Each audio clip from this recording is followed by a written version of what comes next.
My parents forced me to babysit my sister's kids for free, so I walked out without a word. And the chaos that followed destroyed their peace. I'm a 26-year-old guy.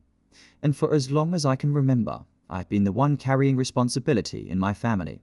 The oldest of three, I've always felt like the one who had to keep things together, no matter what. When I was younger, I didn't mind it. It felt like my role in the world, helping with the bills, watching my siblings when my parents couldn't, doing whatever was needed to make sure the family was functioning.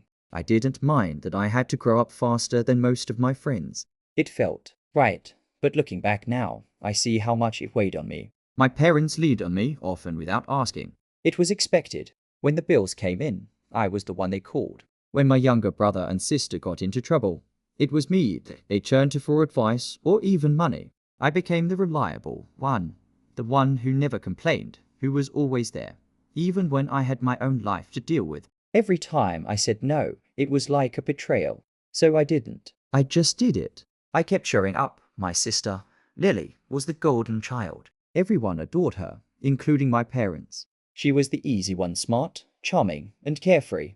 No one asked her to shoulder the responsibilities I carried. If she ever needed something, all she had to do was ask, and it was handed to her. I didn't even resent her for it at first. But as the years passed, I began to feel like I was invisible, like my sacrifices were just the expected norm. No one praised me for stepping up. No one noticed how much I gave. Instead, I became the person everyone relied on, but I was the last one to be appreciated. I never voiced it, though. I just kept going. But inside, it felt like I was slowly fading away, and I couldn't shake the feeling that if I didn't do something soon, I'd disappear entirely. I kept telling myself I'd find my own way out eventually. But what if I was too deep in to ever find a way back? Growing up, my sister Lily always seemed to get away with everything. She was the type who could walk into a room and immediately light it up with her smile. My parents always said they were so proud of her, and she would bat her lashes, shrug, and say, "I don't know what I'd do without you two." They'd laugh and dote on her, never realizing the weight they were putting on me. Meanwhile, I was always the one in the background, quietly taking care of everything. Lily didn't need to be responsible. She was the free spirit of the family, and the whole world just catered to her. If she failed a test, my parents would chalk it up to just a rough semester and make excuses. When she didn't help with the household chores, it was always, "She's got a lot going on right now." But when I missed anything, it was always a different story. "Why couldn't you handle it like we expected?" they'd ask. It was like they saw me as the backup, the safety net, but not the person who needed support. At family gatherings, the favoritism was even more obvious. My parents would joke about how Lily was the one who had it all together. Everyone believed it. They saw her as the golden child, the one who could do no wrong, while I was the reliable one, the steady one, the one who would never ask for anything because I was always expected to give. Lily didn't even see it. She never had to. Why would she? She was the one who was spoiled with attention and affection, the one whose mistakes were forgiven on the spot. Meanwhile, I was working, studying, and making sure the house was in order, all while watching her get everything handed to her without even a second thought. It wasn't that I hated her. I didn't. But something inside me started to feel like I was invisible. I began resenting my role in this family. I was always the dependable one, the one they called when things went wrong. But when things went right, it was always her name they praised. I'd never spoken up about it, but the frustration was building. And little did I know, it was going to come to a head soon enough. It started innocently enough. Lily had kids, and for the most part, she'd manage. But then, about 6 months ago, the requests started coming more often. First, it was just a weekend here, and then nothing too out of the ordinary. "Can you watch the kids for a few hours while I run errands?" she'd ask, always with that sweet, innocent smile.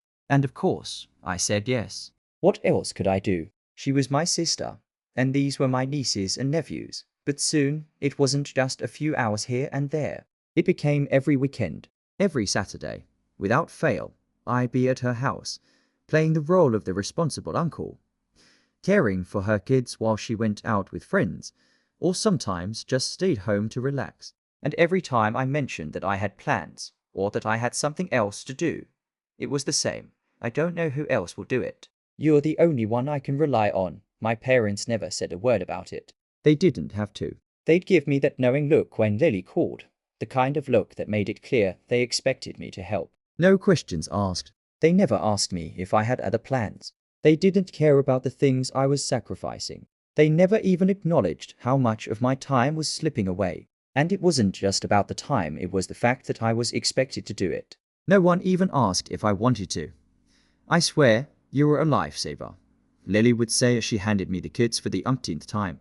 I don't know what I'd do without you, and every time, I'd smile and nod. But inside, I was starting to burn. It wasn't that I didn't love my nieces and nephews, but I was starting to feel like I was nothing more than a babysitter. A babysitter who didn't even get paid, whose free time didn't matter, whose life wasn't as important as Lily's. The more I did it, the more I resented it. And the more I resented it, the more I felt like I was losing a piece of myself. But I kept going, hoping that one day they'd notice what I was giving up, that someone would see how much I was sacrificing. But no one did. They just kept asking for more, and that's when I started to wonder, how long could I keep this up before it all came crashing down? The last straw came the day of my best friend's wedding. I'd been looking forward to it for months. We'd been friends since childhood, and I was going to be his best man. The day was supposed to be about celebrating him, about enjoying a moment of happiness for someone who had been there for me through everything. But, of course, that's not how things went. Lily called me, like she always did, around noon on the day of the wedding. Hey, I need you to take care of the kids today. I'm going out with some friends, and I just need you to watch them for a few hours. It's only until the evening, I promise. I froze for a moment. The wedding was in the afternoon, and I was supposed to be there. I'd already planned to leave for the ceremony soon, but here she was, asking for my time, like it was no big deal. Lily, I've got something today. Remember Ben's wedding? I'm the best man, she sighed, sounding completely unbothered. Yeah, I know, but I really need you. Can you just do it this one time? I don't know who else can. I could feel my blood start to boil, the frustration building in my chest. Every time I tried to set boundaries, they were ignored. The guilt tripping, the unspoken expectation, it had all been too much. And now, on the one day that was supposed to be about me, I was being asked to drop everything for her. I can't. I've already told you. I'm going to the wedding, I said, trying to keep my voice calm. But the irritation crept in. But Lily didn't stop there. Come on. You're really going to let me down like this? I'm counting on you. The words cut deeper than I expected. It was like she didn't even hear me. She wasn't asking anymore. She was demanding. And in that moment, something snapped. I knew what I had to do, but it felt like a betrayal of my own. I hung up the phone without saying another word, my heart pounding in my chest. The wedding was in an hour. I wasn't going to make it. I couldn't go anymore. Not after this. I walked to the living room, sat down, and just stared at the phone. I couldn't believe I had let it go this far. My whole life had been about helping everyone else no matter the cost. I'd sacrificed my time, my energy, and my happiness. And what had I gotten in return? Nothing. I was done. And I knew, deep down, that I was about to make a decision that would change everything. But the question lingered in my mind. What would happen once I stopped? For the next few days, I barely heard from my parents or Lily. At first, I thought maybe they were giving me space to cool off, but deep down, I knew the silence meant something else. I'd made my decision, but the fallout was inevitable. I wasn't prepared for how much it would weigh on me. I had just walked away from everything that had defined me for years, my role as the dependable, responsible one. It felt wrong yet freeing, and that terrified me. The first person to reach out was my mom. She didn't call to check on me though. No, she called to ask where I'd been, why I hadn't shown up to babysit. Her voice was calm, almost too calm, but I could tell the frustration was building beneath the surface. You've been so busy lately, she said, and we haven't heard from you. You know how much your sister needs help with the kids. Why haven't you been there for her? My chest tightened. She wasn't even asking anymore. She was telling me what I was supposed to do, like she always had. It wasn't even a question of how I felt anymore. It was about how much they needed me, how much Lily needed me. I'm not doing it anymore, Mom, I said, my voice thick with emotion I wasn't prepared for. I can't just keep giving and giving without ever getting anything back. I need to take care of my own life. The silence on the other end was so heavy, I could almost hear her mind racing, trying to piece together how this could be happening. Finally, she spoke, her voice low and filled with something I couldn't place. You don't know how hard it's been for Lily. She's overwhelmed, and you are not even helping her when she needs it most. I can't help her anymore, MOM. I snapped before I could stop myself. She's never once asked if I needed help. She just expects me to be there. And you're the same way. There was a long pause. I could feel the weight of everything hanging in the air between us. Fine, she finally said, her voice flat. If you want to be like this, that's your choice. The call ended. I stared at my phone, not knowing whether to feel guilty or relieved. But one thing was clear, I had crossed a line, and there was no going back. But it wasn't just my MOM who was angry. I could feel it in the air, the tension between us, between me, and everyone who had relied on me for so long. It was like I had shattered an unspoken contract. A contract I had been honoring my whole life, but never had the chance to renegotiate. The next day, Lily texted me. You can't just leave me hanging like this. You know I need you. I didn't respond. I couldn't. There was nothing left to say. But I knew this was just the beginning of something bigger. I had finally taken a step toward my own life. But at what cost? I hadn't spoken to anyone in the family for a week after that phone call. The silence was suffocating, but I couldn't bring myself to reach out. I was stuck in this limbo between wanting to fix things and knowing that the only way to find peace was to let go of the expectations. Every day, I felt the pull to go back, to apologize, to take up the mantle of responsibility again. But I didn't. Then, one evening, Lily called. She left a voicemail. Her voice was high-pitched, almost frantic. You have to come back. Mom's not talking to me. I don't know what to do with the kids. Please, please, I need you. I listened to it once, twice. It didn't move me. Instead, it made my stomach churn. The guilt started to rise, but I pushed it down. The realization hit me hard. For the first time in my life, I didn't need to be there. It was terrifying to feel that way, to realize that the family I had always been a part of, the family that had always seen me as the one to take care of everything, could survive without me. I sat on my couch that evening, the weight of everything pressing down on me. I knew that if I walked back into that house, if I picked up where I left off, I'd be right back in the same place. I'd be the one who gave, who sacrificed, who quietly faded into the background while everyone else lived their lives. I wasn't going to let that happen anymore. I turned off my phone. I walked out of my apartment, not telling anyone where I was going, not giving them the chance to reach out to me again. I just walked out. It wasn't a dramatic exit. There was no shouting, no confrontation, no explosive argument. I just left, and the weight that had been on my shoulders for so long finally started to lift. For the next few days, I didn't check my phone. I didn't talk to anyone. I spent time with friends, started picking up hobbies I had abandoned years ago, and rediscovered what it felt like to just be. For the first time in years, I didn't have to answer to anyone. I didn't have to sacrifice for someone else. But as the days went by, the guilt started creeping back in. Was I being selfish? Was I wrong for walking away when my family needed me most? Then, one evening, I finally checked my messages. There were dozens of texts from Lily, my MOM, even my dad. But one stood out from the rest. It was from my MOM. I can't believe you're doing this to us. I never thought you'd turn your back on the family. It hit me harder than I thought it would. I felt that familiar ache in my chest, the one that had been there for so long, the one I had spent years ignoring. But this time, it didn't break me. I had made my decision. I couldn't go back, but I knew this wasn't over yet. The fallout was just beginning. The days after I walked out felt like an eternity, like I was caught in some kind of emotional purgatory. I knew my family was upset, but the level of rage and confusion I was getting from them was beyond what I had expected. I thought they might be disappointed, maybe even a little hurt. But this was something else. The silence that had greeted me was nothing compared to the storm that followed. It started with my MOM. She called me that morning, no pleasantries. No, how are you? Just straight into it. You've really gone and done it now, haven't you? Her voice was sharp, cutting through the stillness of my apartment. You've left us in a mess, and you don't even care. I didn't say anything.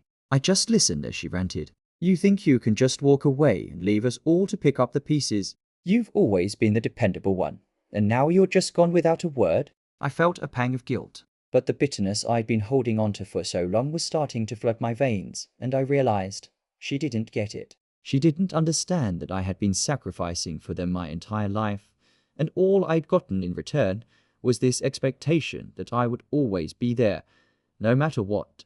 The guilt washed over me, but it wasn't the same guilt that had always controlled me. It was different now. This time, I wasn't bending. "I'm not coming back, Hermione," I said, my voice steady. "I can't keep doing this. I can't keep being the one who picks up the slack for everyone else." The silence on the other end was deafening. Then she spoke, her tone quieter, almost desperate. "I don't understand. Why are you doing this?" I didn't respond. I couldn't. She wouldn't understand. She couldn't. It was like I had crossed an invisible line that had always been there. And now there was no way to go back. Later that day, Lily called. Her voice was calmer, but there was a sharp edge to it. "I can't believe you're treating me like this. You're my brother. You're supposed to help me. I don't know what I'm supposed to do without you." I felt that old, familiar pressure to apologize, to backtrack, to give in. But I didn't. Not this time. "I'm sorry, but you don't get to make me feel guilty for wanting to live my own life," I said. "I've done enough. I'm done." The words felt foreign coming from me, but they were true. There was a long pause, and then she sighed, almost as if she was giving up. "Fine. If you want to be like this, that's your choice. But don't expect us to be here when you come crawling back." I hung up before I could second-guess myself. I had expected this rejection, guilt, anger, but I wasn't prepared for the weight of it all to come crashing down so quickly. The family I had always been so loyal to, the family I had bent over backward for, was now turning their backs on me. It hurt, but it didn't feel like it used to. This wasn't just pain. It was the realization that I had finally set a boundary. The next day, I heard from my dad. It was a text. "Call us when you grow up." It stuck. But I didn't call. The guilt was there, lurking in the back of my mind.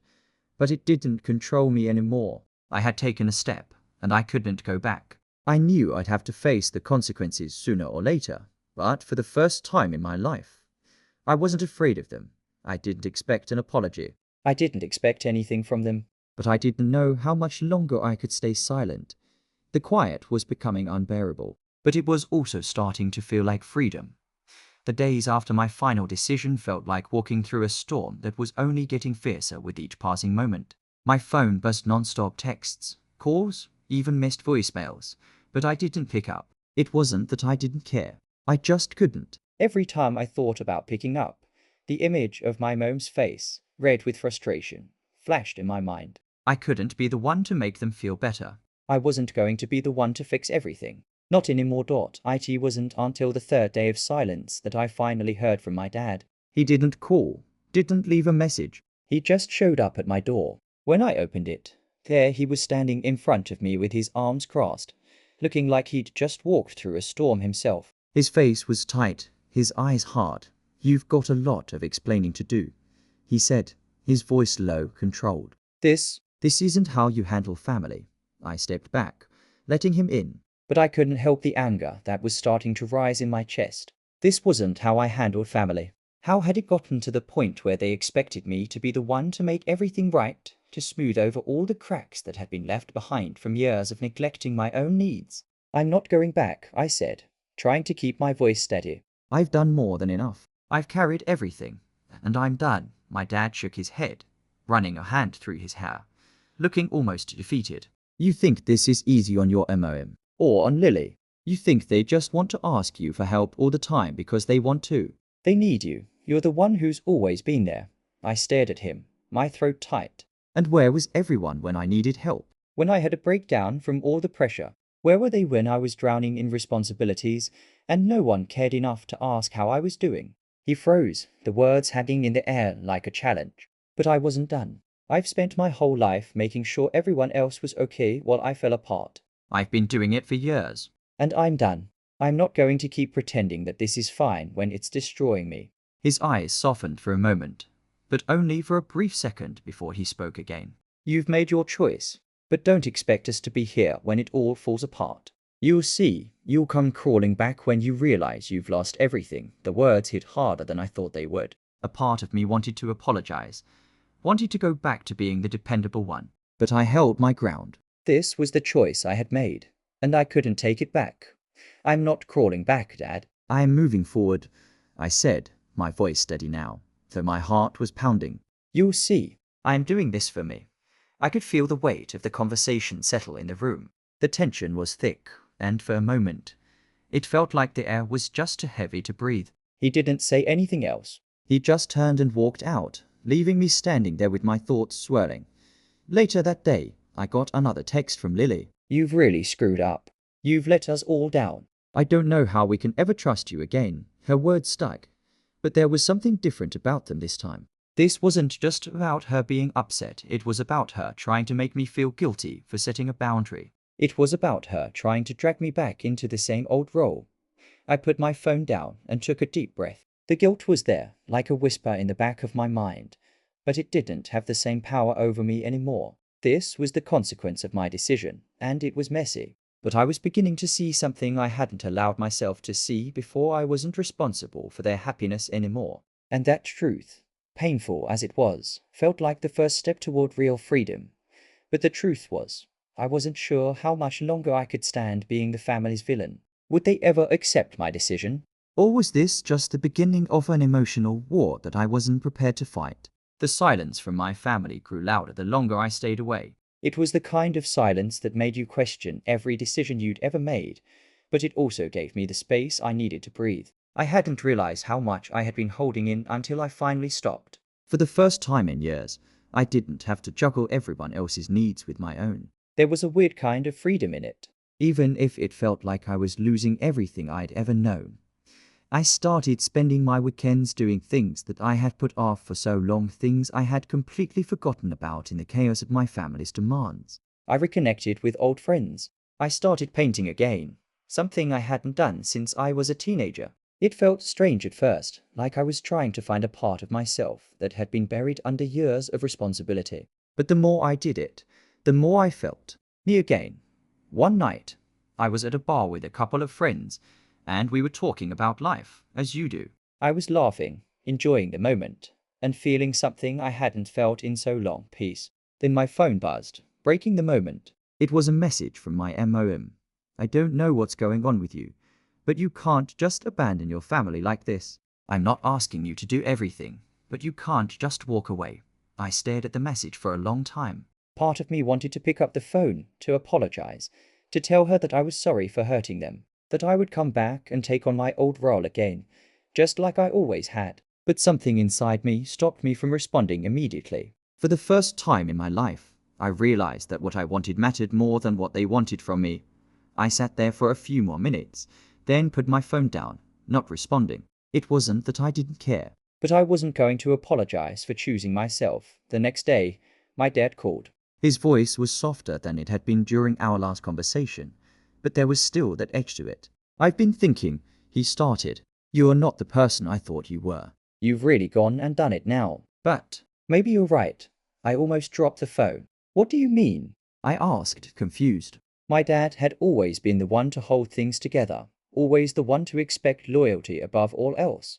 This was unexpected. I don't know. Maybe you've been carrying too much. Maybe it's time we all learn to stand on our own. I can't say I agree with how you did it, but maybe it's time we stop asking you to do everything." His words took me by surprise. Was this an apology? Or was he just realizing what he had been doing all these years? "I'm not coming back, Dad," I said, keeping my voice firm. "I'm doing this for me, and I'm not going to apologize for it." "I hope you can understand that." There was a long pause. Then he sighed. "I don't know if I can, but I guess I'll have to. Just take care of yourself." I felt a strange sense of relief after hanging up. For the first time, I was finally standing up for myself, and I wasn't looking back. But as the days passed, the weight of this situation started to settle deeper into my bones. Could I keep going down this path, knowing that my family might never fully accept my decision? How long would it take before I truly felt free from the guilt they had placed on me? As much as I'd gained by choosing myself, I still didn't know the answer. But one thing was clear: whatever came next, I was finally in control of my own life. And no matter what, I wasn't going back. But how much longer would I be able to hold my ground? It had been nearly 2 weeks since my dad's phone call. The silence between us and the rest of my family had become a heavy presence, and even though I felt like I was finally finding peace, I couldn't shake the feeling that something was about to happen. My emotions were in turmoil. Part of me felt free for the first time in years, but another part of me was wondering if I had made a mistake. I had drawn a line, but would they respect it?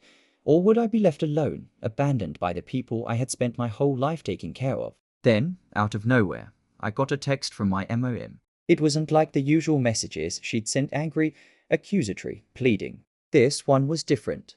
I'm sorry. I've been thinking about everything, and I realize I haven't been fair to you. You've done so much for this family, and I've taken it all for granted. I don't know what happened to us, but I don't want you to feel like you have to be the one who holds us all together. I'm sorry for everything. I stared at the message, my heart pounding in my chest. It was like someone had ripped the rug out from under me. I wasn't expecting an apology from my MOM. Not after everything. She had always been the one who expected things from me, who saw me as the reliable, steady one, the one who never said no. For her to admit she'd been wrong, it was almost too much to process. I didn't know what to do. Part of me wanted to immediately reply, to say something, anything that would acknowledge the shift in our relationship. But another part of me was cautious, unsure if this apology was genuine or just an attempt to bring me back into the fold. I had spent so many years trying to make them happy, to be the one they relied on, that I didn't know how to trust this new dynamic. I decided to call her. My hands trembled as I dialed her number, the tension in my chest rising with every ring. I wasn't sure what I was walking into, but I knew this would be a turning point when she answered. Her voice was quieter than usual, almost hesitant. Hello, MOM? I started, my voice softer than I'd intended. I got your message. There was a long pause on the other end of the line. I didn't think you'd want to hear from me. I'm not sure what to say, I admitted. But I appreciate you saying that. It means something to me. I've been thinking about everything, about how I've treated you all these years, she said, her voice cracking slightly. I know I took advantage of you, always expecting you to take care of everything without ever considering how much it cost you. I'm sorry. I've been selfish. I didn't know how to respond. I had never heard her speak like this before. It wasn't just an apology, it was an acknowledgement of the hurt I had carried for so long. But even as I heard her words, I couldn't shake the feeling that something was still off. Could I trust that this was genuine? Or was it just another attempt to pull me back into the cycle? MOM, I appreciate that. I really do, I said slowly. But I'm not coming back to how things were. I can't. I've got to keep moving forward. For me, she sighed, the sound thick with emotion. I know. I'm not asking you to. But I need you to know that I understand now. I don't expect you to fix everything anymore.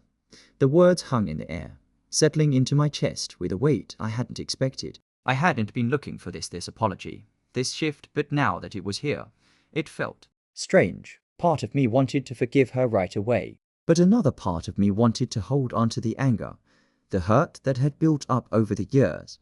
I don't know what's next for us, I said finally, but I'm going to keep doing what I've been doing, taking care of myself. She was quiet for a moment, then finally spoke. I understand. I respect that. I want you to know I love you. And I'm sorry. I can't say it enough. I took a deep breath. I love you too, MOM. I just need time. She didn't argue. Instead, she just said, take all the time you need. The conversation ended with that soft understanding. It wasn't a perfect resolution, but it was the beginning of something. Something I had wanted for so long. The chance to heal, to set boundaries, to finally feel like I was enough without constantly sacrificing for others. But even as I felt a small weight lift off my shoulders, I couldn't help but wonder, was this really the end of everything? Or was this just the calm before the storm? I had spent the next few days in a strange limbo, feeling the weight of the apology from my MOM settle on me like a stone. Part of me wanted to believe it was genuine, that things could actually change between us. But another part of me knew that just because they were acknowledging my hurt didn't mean everything was fixed. I had to stand firm. I had already come so far. I couldn't go back to being the person I had been, the one who carried all the responsibility while everyone else walked free. Then, unexpectedly, I got a message from Lily. It wasn't a text this time, it was a phone call. I hesitated before picking up, my heart pounding in my chest. I didn't know what she wanted. Was she going to guilt trip me again? Was she going to plead for me to come back? For me to be the one to fix everything? Hello, I answered, my voice careful, unsure of what I'd be walking into. Hey, Lily's voice came through the phone, almost to calm. I've been thinking a lot about everything, and, well, I need to say something. I didn't say anything. I waited. I get it now, she said, almost hesitantly. I don't know what was going through my head before, but I've realized how much you've always done for us. For me, there was a pause, and I could hear her shift on the other end. I never really saw how much you were carrying, and I never once thought about how much it was taking from you.